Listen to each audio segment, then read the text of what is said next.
emergency in India. It is the darkest period of our country. For the India, हमारे लिए सबसे ज़्यादा dark period माना जाता है। डार्क मतलब सबसे ज़्यादा डार्केस्ट पीरियड माना जाता है हमारी डेमोक्रेसी के लिए इमरजेंसी। सो इमरजेंसी क्यों लगी, तो लगभग हम सभी जानते हैं इस बात को। ड्यू टू इलेक्शन डिस्प्यूट हुआ ये था कि एक पिटीशन फाइल की गई, कहाँ पे, इलाहाबाद हाई कोर्ट में।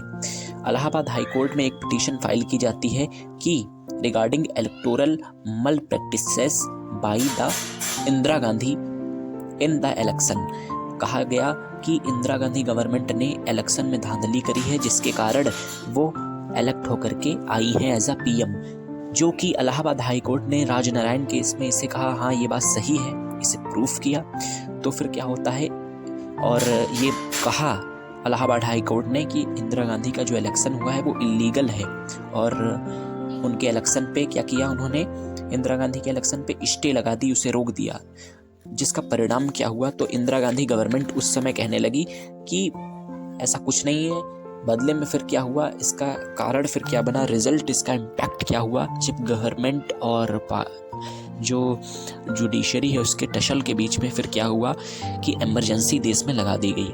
और इमरजेंसी के कारण बताए गए कि हमारी जो पार्टी है उसमें इंटरनल डिस्टर्बेंस आ गए हैं और बढ़ती हुई महंगाई, इन्फ्लेशन को बताया गया। बल्कि जो मुख्य कारण जानकार बताते हैं वो ये था कि जुडिशरी और गवर्नमेंट के बीच में कॉन्फ्लिक्ट था ड्यू टू इलेक्शन डिस्प्यूट।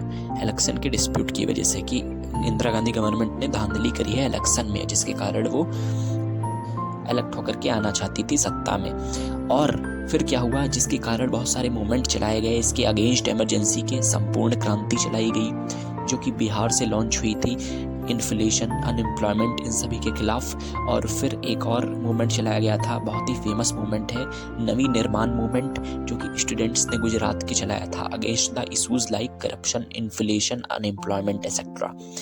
और इसका रिजल्ट क्या हुआ इमरजेंसी का, जितने भी अपोजिशन लीडर थे बड़े बड़े, उन्हें सबको क्या किया गया, जेल में डाल दिया गया, जो कि इमरजेंसी के खिलाफ या गवर्नमेंट के खिलाफ उस समय बोल रहे थे। और क्या हुआ, मीडिया पे ज़्यादा से ज़्यादा कंट्रोल लाने की कोशिश की गई, हमारे फंडामेंटल राइट्स को छीन लिया गया, बैन कर दिया, जो कि देश की मदद करती थी उन संस्थाओं को, जैसे कि आरएसएस।